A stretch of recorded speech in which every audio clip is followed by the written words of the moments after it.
அன்பான நேயர்களே, எடுத்துக்கொண்ட அத்தனை பொருட்களில் நாம் அளவுகளை பார்க்கலாம். சுக்கு 50 கிராம், ஏல அரிசி 25 கிராம், பச்சை கற்பூரம் 12.5 கிராம். நமக்கு அடுத்ததாக எடுத்துக்கொண்ட பொருள் நாட்டு சர்க்கரை 100 கிராம், தேன் தேவையான அளவிற்கு. இவற்றில் ஏல அரிசியை மட்டும் பொன்னிறமாக வறுத்து எடுத்துக்கொள்ளலாம்.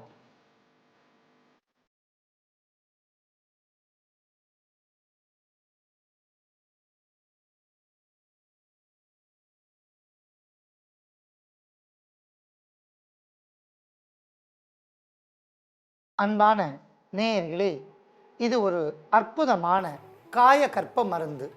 நேயர்கள் அளவுகள் மாறாமல் எடுத்துக்கொள்ளும்படி கேட்டுக்கொள்கிறேன். மீண்டும் ஒரு முறை நேயர்களுக்காக வேண்டி அளவுகளை பார்க்கலாம். சுத்திகரிக்கப்பட்ட சுக்கு துண்டு 50 கிராம், வறுத்து எடுத்துக்கொண்ட ஏல அரிசி 25 கிராம், பச்சை கற்பூரம் 12.5 கிராம், நாட்டு சர்க்கரை 100 கிராம், தேன் தேவையான அளவிற்கு.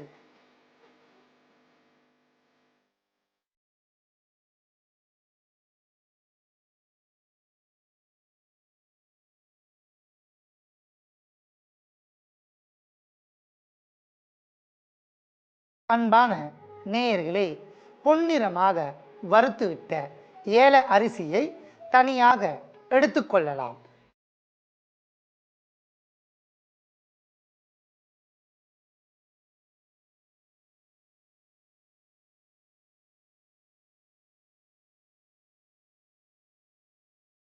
பொன்னிறமாக வறுத்து எடுத்துக்கொண்ட ஏல அரிசியுடன் நாம் மற்ற பொருட்களை அளவுகளின்படி சேர்க்கலாம். அடுத்ததாக சுத்திகரிக்கப்பட்ட சுக்குத்துண்டு,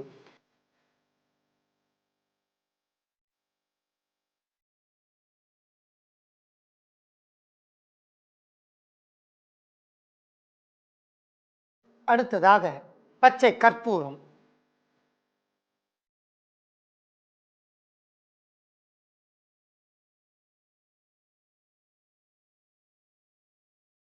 இவை மூன்றையும் கல்வத்திலிட்டு நன்றாக இடித்து தூளாக்கவும்.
அன்பான நேயர்களே, கல்வத்தில் நாம் சேர்த்த அத்தனை பொருட்களும் நன்றாக இடித்து தூள் செய்து விட்டோம்.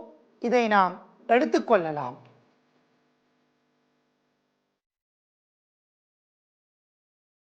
இதற்கு சம அளவாக, அதாவது 100 கிராம் அளவிற்கு நாட்டு சர்க்கரையை சேர்க்கவும்.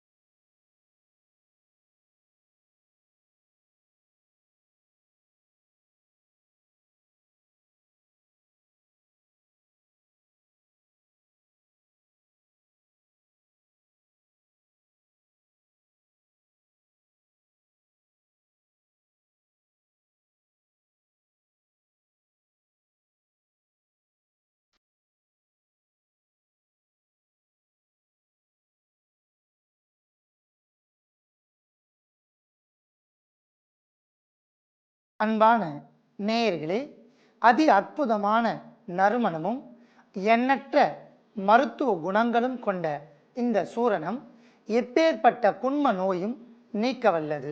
இதை 1 கிராம் முதல் 2 கிராம் வரை தேன் அல்லது வெந்நீரில் சாப்பிட்டு வந்தால் படிப்படியாக எப்பேற்பட்ட குன்ம நோயும் நீங்கிவிடும். அன்பான நேயர்களே, மிகவும் எளிமையான முறையில் நாம் தயாரித்த இந்த மருத்துவத்தை நோய் உடையவர்கள் பயன்படுத்தி நோயின்றி வாழ வேண்டுகிறேன்.